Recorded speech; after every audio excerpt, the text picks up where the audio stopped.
Sexta lição, como liderar uma célula.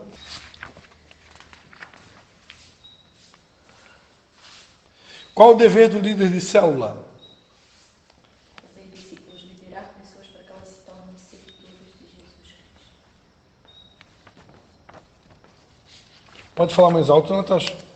Fazer discípulos, liderar pessoas para que elas se tornem seguidoras fiéis de Jesus Cristo. Tá certo. Alguém respondeu de mais alguma outra forma? Eu coloquei assim, o dever do líder é consolidar o discípulo no espírito, na alma e no corpo.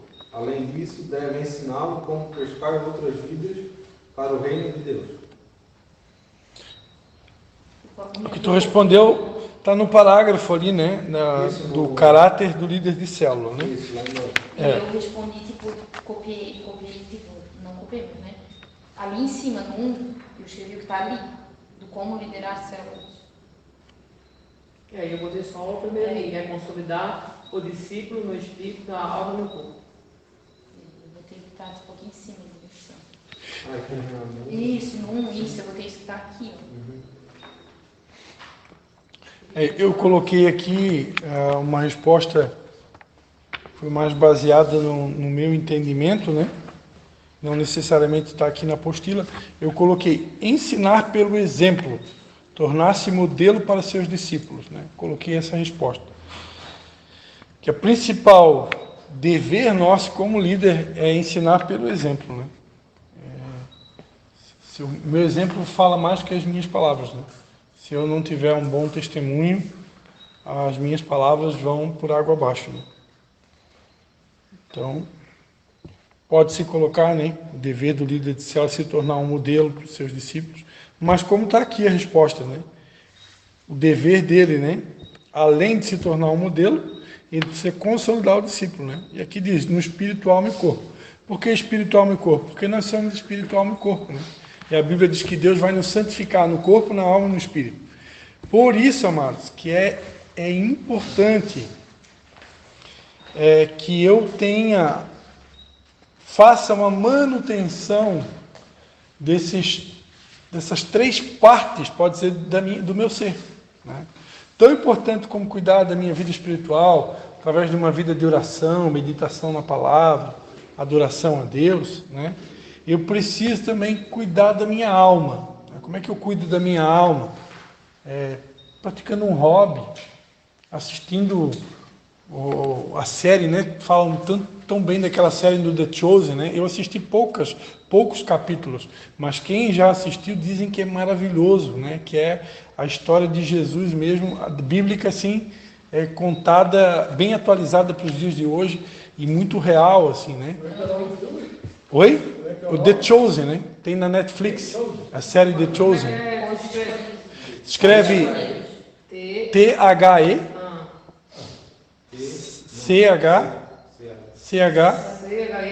não, T-H-E T-H-E-C-H-O-S-E. Isso. A tradução é os escolhidos. Porque eu penso que Deus não quer que a gente seja assim se tornem religiosos, né? O religioso, ele só sabe fazer uma coisa, né? Eu tenho que ter um tempo também de um lazer, um hobby, algo que faz bem para minha alma, né? Eu gosto de jogar ping-pong, vai jogar o ping-pong. Eu gosto de jogar bola. Eu adoro andar de bicicleta. Eu estou andando de bicicleta uma vez por semana, mas eu quero aumentar pelo menos para 2 ou 3, né? Porque faz bem para mim. Faz bem para a minha saúde, faz bem para a minha autoestima, faz bem para a minha autoimagem, faz bem para o meu emocional. Então, por que não fazer, né? E a mesma coisa, o cuidado do templo do Espírito Santo, né? Cuidar da minha saúde, da minha alimentação, tentar fazer uma atividade física. Porque se eu já sei que Deus vai me santificar no corpo, na alma, no espírito, é o que Ele vai fazer, é o que Ele deseja fazer, então vamos colaborar com o Espírito Santo, né? Vamos colaborar. E automaticamente... Oi? E automaticamente, se eu colaborar com o Espírito Santo, eu vou ser exemplo para o meu líder, para o meu discípulo. O teu pastor falando hoje que a gente não pode na academia. Não pode na academia? Que pastor é esse? Ah, pois é, né? Da palavra do pastor, eu estou tomando posse. Eu gosto de exercícios aeróbicos, né? Não sou muito de malhação, academia e tal, mas é bacana também. Tem alguns que gostam mais, né? O importante é que a gente cuide do tempo, né? Cuide do tempo. Procurar sempre Cuidar do tempo da gente, né? Não do tempo dos outros, né? cuidar do meu. Como é que é? Tem irmão que vai na academia para cuidar do tempo do irmão. Ah, pois é. E dá BO, né? E dá BO, né?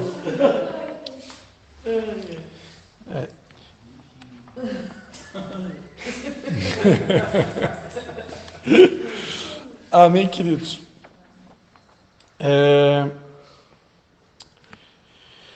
Então, se eu cuidar do meu corpo, alma e o meu espírito, eu vou me tornar modelo para que então eu possa consolidar o meu discípulo de Jesus, na verdade, também no espírito, na alma e no corpo, né? E aqui diz, além disso, deve ensiná-lo como pescar outras vidas para o reino de Deus. É sempre bom lembrar que a missão da igreja aqui na Terra é fazer discípulos, né? A gente só está aqui, a gente não foi arrebatado ainda, porque enquanto estamos aqui na Terra, a missão da igreja é uma só. Fazer discípulos de todas as nações, batizando em nome do Pai, do Filho e do Espírito Santo, ensinando, né, a guardar todas essas coisas até que Ele venha. E eu preciso fazer isso e ensinar o discípulo como fazer. Né? Por isso que essa questão de ser modelo, né, porque se eu não faço algo, ensinar a fazer algo que eu não faço é mais complicado, né? Porque quem eu estou discipulando está o tempo todo olhando para mim. Tá, mas tu está fazendo? Se tu não está fazendo, por que quer que eu faça, né? Então, tinha uma época que se ensinava no passado, né, que o dever de multiplicar o rebanho é das ovelhas, não é do pastor. Só que o pastor também é ovelha. Então não tem esse negócio. Todo mundo é ovelha. Então o pastor também tem que ser exemplo. O pastor também, se possível, vai ganhar almas também. Vai pregar o evangelho, vai evangelizar.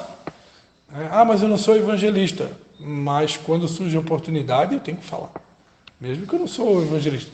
Claro que o pastor ele tem a sua missão principal, assim como o mestre, assim como o profeta, o apóstolo, né? É diferente do evangelista, que é alguém que já está com o dom nato, ele recebeu o dom nato para isso. O evangelista ele tem um compromisso extra, porque ele já nasceu com o dom. Então esse daí tem mais que ganhar almas mesmo. Agora, o evangelista é o espírito de coach. Não vai pregar coisa boa do evangelho. Mas é verdade.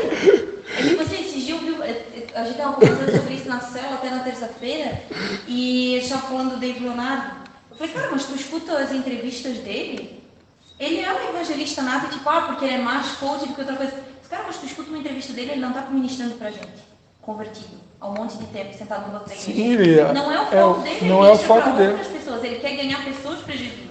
Foi chamado para isso. Isso, aí tipo assim, aí não tem como eu exigir que ele vá ministrar coisas duras e, né, tipo, ele ministra realmente só a parte boa. Né? E com certeza, e sendo um homem de Deus, ele vai ministrar o que Deus manda, né? Então, ai de nós pregadores pregar o que a gente quer. Eu não prego o que eu quero, eu prego o que Deus manda. Eu, por exemplo, eu já tenho um chamado mais profético, né? Então é muito comum Deus me usar para dar palavra dura. Já foi pior. Hoje acho que eu estou um pouco mais polido. Acho eu que estou. Mas já... E depende também de onde a gente prega, né? Se tu está pregando num lugar onde as pessoas já buscam a santidade e estão vivendo isso, por que Deus vai dar palavra dura? Né? Sim, mas já tá, todo mundo já está vivendo. Agora vai num lugar onde o pecado está comendo solto, aí se prepara, né? Mas o público dele hoje é bem misto. Cada vez que qualquer pessoa que a gente fala, não vê os vídeos dele, não. É lindo esse, então eu acho que. Beleza, eu acho que ele é para mostrar que. Eu tipo assim, eu já li o livro dele, tenho o devocional dele, mas assim, eu jamais perderia o meu tempo de sair de casa para ir. Não, eu gosto, eu gosto da. Eu preferia, entre os dois, eu preferia no preferia começo. o Subirá. O Subirá vai ter lá em Floripa, elas dizem que só vem antes, eu já disse, vocês já me botam aí na escala aí, que o dia que for, pelo amor de Deus, filho, me come jogo. Que eu é um cara que tem, é o único, assim, que eu teria, sabe, tipo, de ir escutar, porque eu não tenho, assim, vontade de escutar ninguém em outra igreja, nem nada disso. Sim. Assim, zero, nunca. Ele é a única pessoa que eu tenho vontade de, tipo, ir num culto dele. Sim, uma coisa é certa, eu aprendi uma frase há muito tempo atrás, né? O crescimento espiritual, além do tempo que eu dedico para aprender da palavra e o conhecimento do Senhor, além disso, né, que é evidente, é que nem uma criança, quando ela só vai crescer comendo, né? Eu como, eu vou crescer. Como arroz, feijão, carne, eu vou crescer. Mesma coisa. Se eu não me alimentar da palavra de Deus, eu não vou crescer. Quanto mais eu como, mais eu vou crescer. Mas além disso, tem outras duas coisas. A gente cresce. Isso eu aprendi com o homem de Deus há muito tempo atrás. A gente cresce por desertos e por confronto. Então tem 3 maneiras de crescer: se alimentando, confronto e deserto. O confronto, pega um filho e deixa o filho abandonado para ver o que vai acontecer, né? Teu filho vai virar um terrorista. Então, não tem um pai que ama, corrige e disciplina. Então, os nossos filhos espirituais não é diferente do biológico. Então, Deus precisa de tempos em tempos nos confrontar, nos corrigir, para que a gente cresça. Se Deus só passar a mão na nossa cabeça, ninguém vai crescer. E o deserto, a gente cresce pelo deserto também, porque no deserto a gente aprende a viver com pouco, aprende a escassez, aprende a valorizar o que a gente tem e aprende a ser gente, né? Que a gente às vezes é muito ingrato, a gente reclama de pouco, não está contente, aí Deus permite uns desertozinhos que é para apertar uns parafusos. Da Bíblia que a gente lê, a maioria das pessoas que ouviu a voz de Deus claramente eram as pessoas que estavam no deserto. No deserto, eram com as pessoas certeza. que estavam na pior fase. Porque normalmente quando eu estou no deserto, eu busco mais. Claro. O ser humano ele tem uma capacidade de que quando as coisas estão muito boas, né?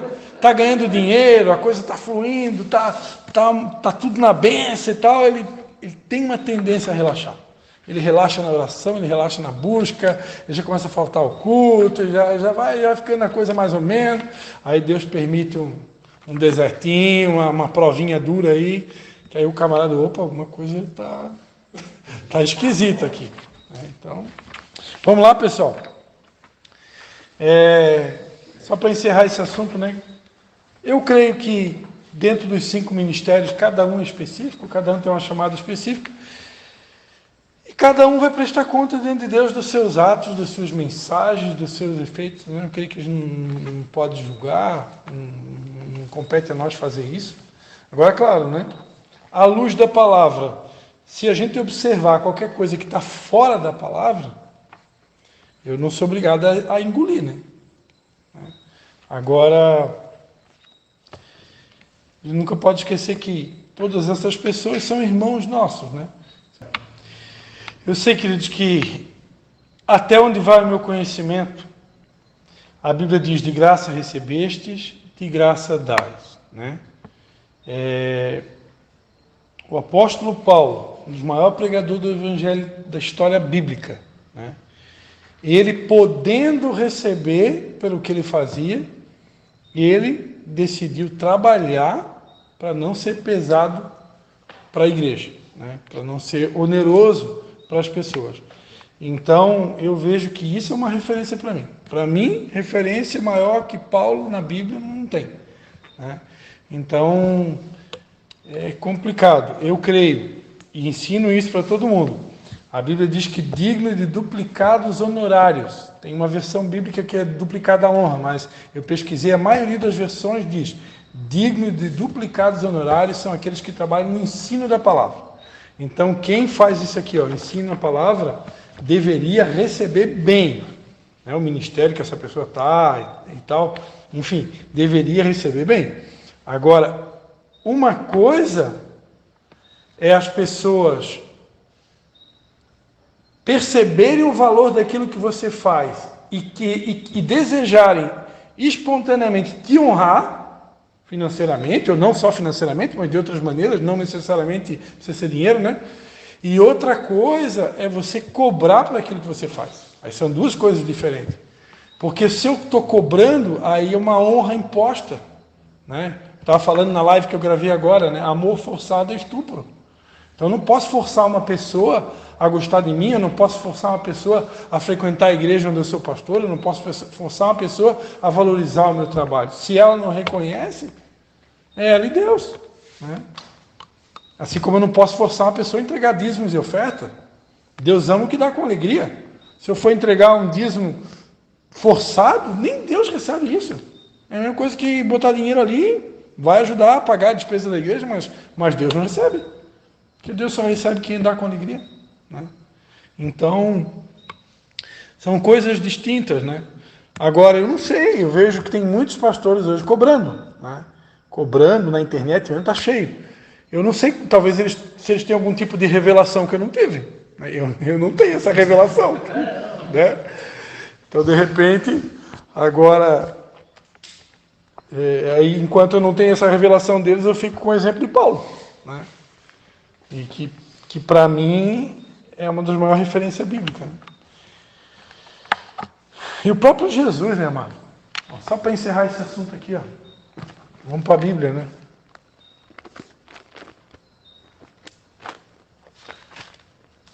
Que Jesus, quando Jesus enviou os discípulos para a missão, ele disse, ó, Mateus 10, e indo pregar e dizendo, o reino dos céus está próximo, curai os enfermos, limpar os leprosos, ressuscitar os mortos, expulsai os demônios, de graça recebestes, de graça dai.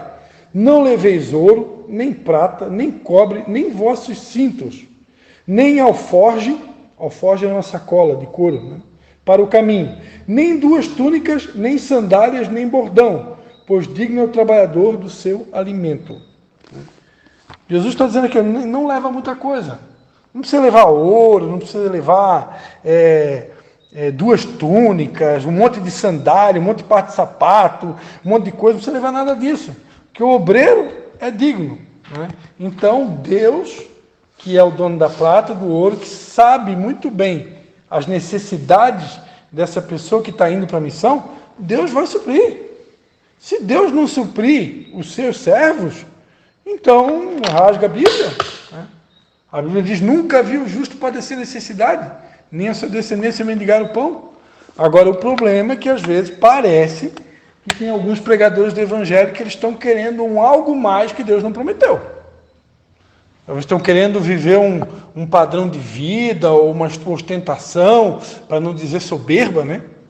Que às vezes Deus nem prometeu isso para elas, né? Eu tenho sonhos, mas eu acredito que Deus, Ele realiza os nossos sonhos materiais dentro de uma proporção. À medida que a gente vai prosperando, vai crescendo na vida, vai tendo estrutura para alcançar algumas coisas, né? Hoje eu tenho um Mark, né? Um Nissan Mark. Será que hoje eu teria condições de pular de um carro de 30 mil para um carro de 200? Que não é uma coisa meio desproporcional, né? Então, tudo tem que ter um equilíbrio, né? Eu vou crescendo gradativamente. E, enfim, Deus tem um propósito com essa conversa aí, né? E cada um vai prestar conta diante de Deus, né? Cada um vai prestar conta diante de Deus. Eu tenho muito temor nisso, né? Hoje eu dou aula aqui, dou aula quarta-feira no outro ministério, e dou aula no Instagram. Toda semana eu dou, versículo por versículo, o estudo de Atos dos Apóstolos, tudo de graça, né? Tudo de graça. Se eu, que sou, né, um Zé Mané do interior, não cobro, por que os outros podem cobrar? E alguns que são muito mais prósperos financeiramente do que eu, né? Por que eles podem cobrar, né? Tem alguma coisa esquisita aí, né? Mas, enfim. E assim como Deus nunca deixou faltar nada na minha vida, tenho certeza que não vai deixar faltar para ninguém, né, que estiver fazendo a vontade dele honestamente, como a gente aprendeu aqui, né? Humildade, honestidade e renúncia. Já corrigimos a lição, não? A 1, então vamos para 2, então. Fale sobre alguns aspectos importantes que devem fazer parte da estrutura de uma célula. Eu botei assim, ó. A casa, ela deve ter no mínimo de conforto para receber o visitante para uma apreciável reunião, orar pela célula, pedir uma direção, etc.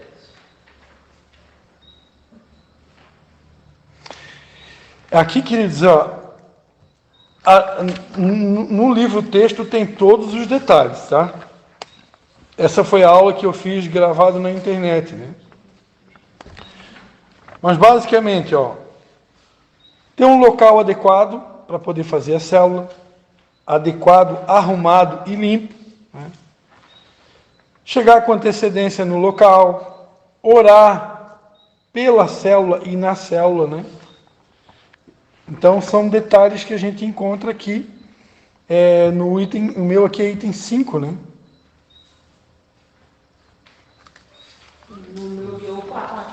É o 4? É. A estrutura de uma célula? É.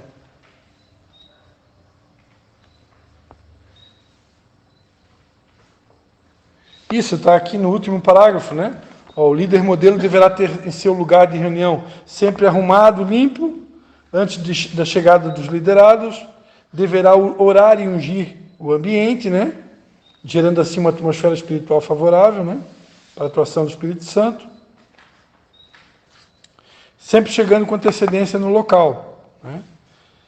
Então, e zelar pelo bem-estar do anfitrião da casa. Porque não necessariamente que o líder de célula vai ser o anfitrião.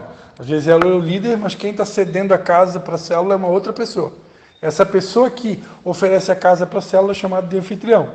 Então a gente tem que, né, zelar pelo anfitrião, valorizar, prestigiar, honrar essa pessoa, porque ela que está cedendo a casa, né? Então, no último parágrafo aqui do item 4, basicamente ali está a resposta, tá? Certo? Item 3. Explique a afirmação. A reunião celular é o ponto de encontro com Deus. A reunião celular é o ponto de encontro com Deus. Porque onde duas ou mais pessoas se reúnem para falar no nome dele, ali ele está presente. Um momento de renovação e recordar, aprender sobre as verdades divinas. Repete, Érica, a tua... Porque onde duas ou mais pessoas se reúnem para falar no nome dele, ali ele está presente. Amém. Natasha? É um momento de renovação e recordar, aprender sobre as verdades divinas. Aqui tem uma parte ali que fala que é... Eu copiei isso. Que é recordar sobre a palavra falada na célula, o estudo e... Na prova, vocês sabem que vai ser tudo de assinalar, né? Mas se fosse de responder, é uma pergunta, é o tipo de pergunta que você pode responder com as suas palavras, né? Por que a célula é um ponto de encontro com Deus? A Érica já foi no ponto, né? A Bíblia diz que onde duas ou mais pessoas estão reunidas no nome dele, ali ele está presente. Então, todo lugar que eu vá, que tiver duas ou mais pessoas reunidas no nome dele, independente de ter o nome de célula ou não, ali ele vai estar, né?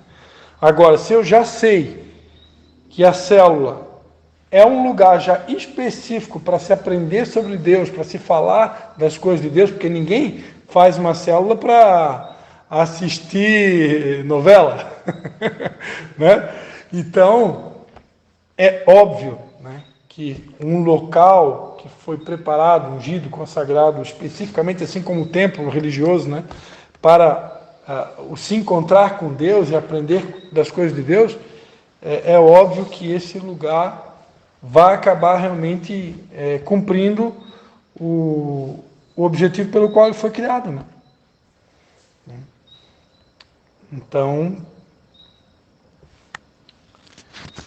todo lugar, né, inclusive a reunião celular, onde pessoas se encontram, o próprio Deus, ele tem um compromisso, né, com a palavra dele, de estar presente. Né?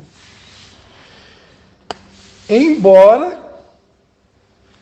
que ainda em alguns lugares existam líderes corrompidos, mas Deus sempre tem um compromisso com o povo. Deus tem um compromisso com o povo. Né?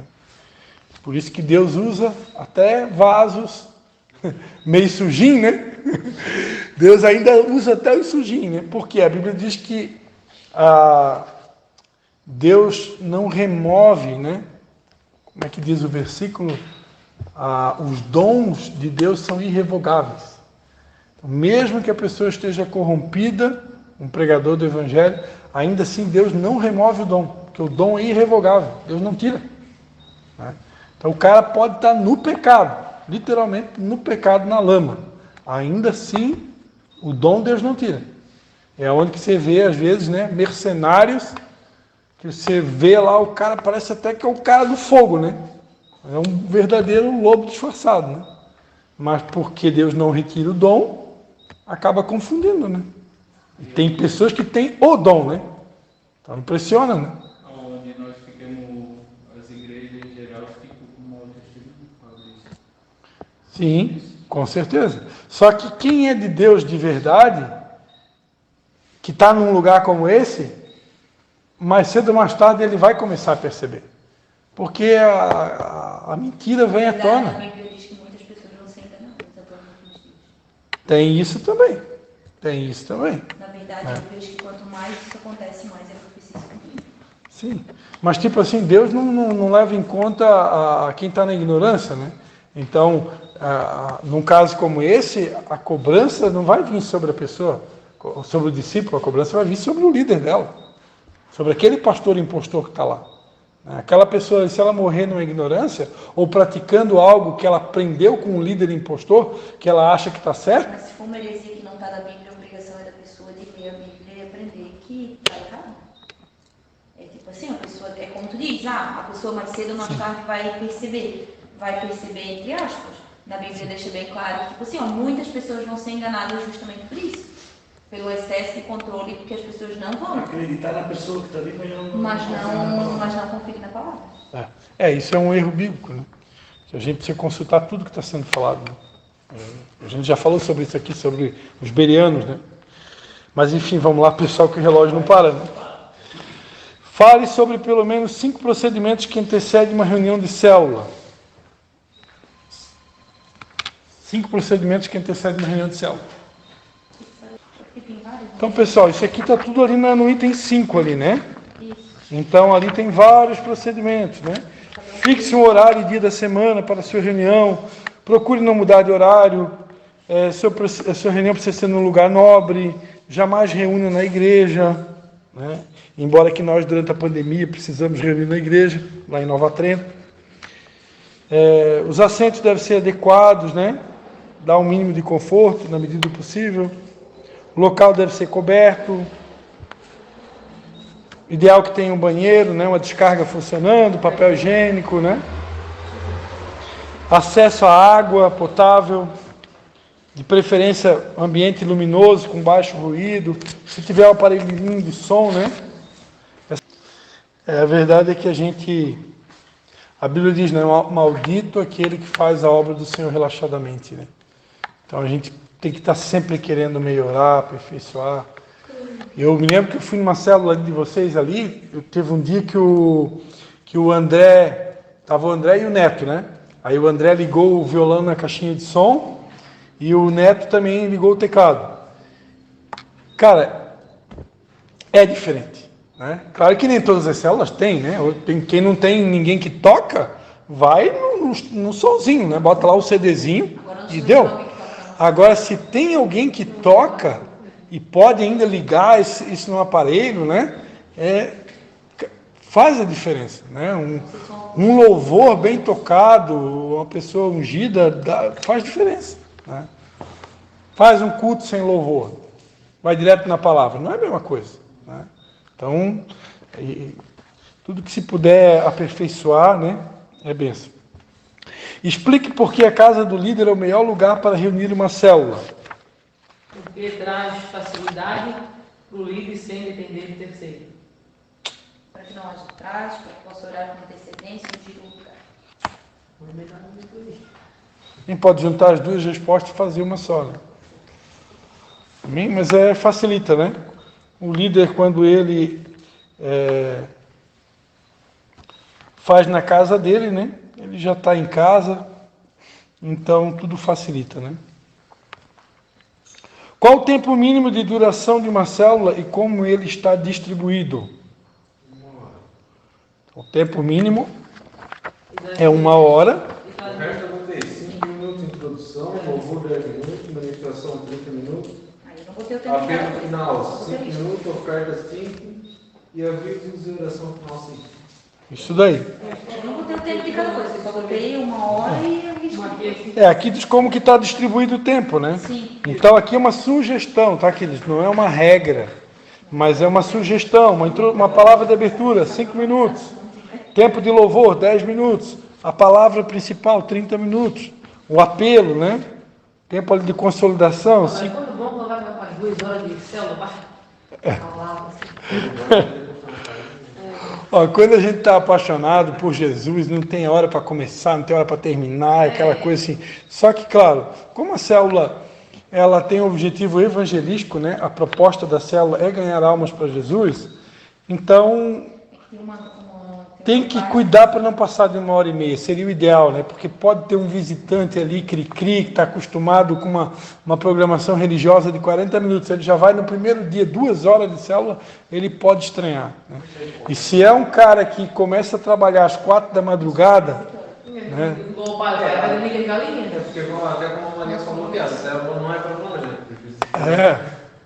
É que Eu vou falar que eu achei aqui no livro onde é que está escrito: aprenda a diferença entre reunião de amigos e célula. a gente, É o nosso eterno problema.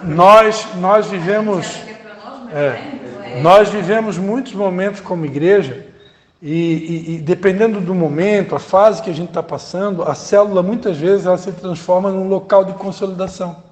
E aí acaba se tornando... E de cura também, né? Cura, restauração. Aí ela acaba tendo um foco muito mais para nós que estamos participando do que pro de fora. Mas, salvo exceções, o foco da célula realmente é evangelístico, né? Então, uma célula, por exemplo, ali, eu já peguei no pé do rapaz quando eu estive ali, né? Ou o Espírito Santo através de mim, né? Quando tem um número grande já de pessoas, não tem motivo para não multiplicar, tem que multiplicar, né? Já tem muita gente e começa a perder o foco, daqui a pouco aquilo vira um ponto de encontro, né? De bater papo, e não é esse o foco. Quando tudo está funcionando redondinho, né?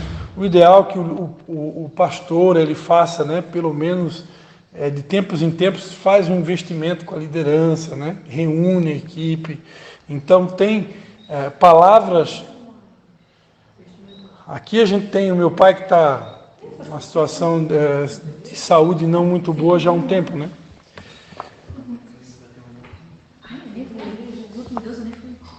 Aí quando tudo está funcionando redondinho, a célula ela fica realmente com foco evangelístico, né? Pessoal, vamos lá? Explique com suas palavras a importância de cada passo da célula, desde a introdução até a oração final.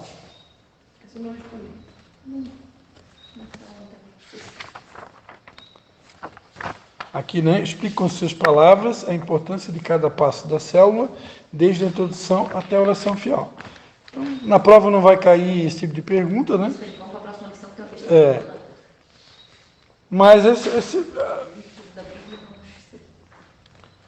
você poderia só seguir a sequência aqui, ó. É importante ter uma palavra de boas-vindas, né? Um quebra-gelo inicial, né? Depois, na sequência, é importante ter um tempo de louvor, porque o louvor ele muda a atmosfera, né? Ele prepara o ambiente para o semear da palavra, né? Não pode se deixar de ter o tempo da pregação da palavra, porque é um dos pontos principais, é a palavra que transforma, é a palavra que liberta, é a palavra que cura, né? É importante o tempo de consolidação, porque ali eu vou fazer a aplicação da palavra. Aí eu posso comentar, né, da importância de ter o tempo da oferta.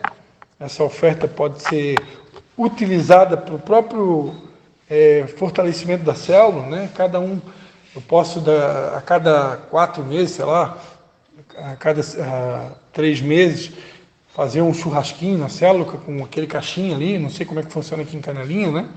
E fazer algo diferente, ou comprar uma cesta básica, né? E fazer, né? Então,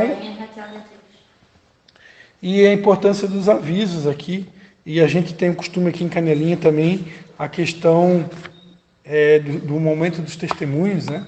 É muito importante, às vezes ali no momento dos testemunhos, alguém pode se converter só com o testemunho de alguém, né? Então, basicamente é isso.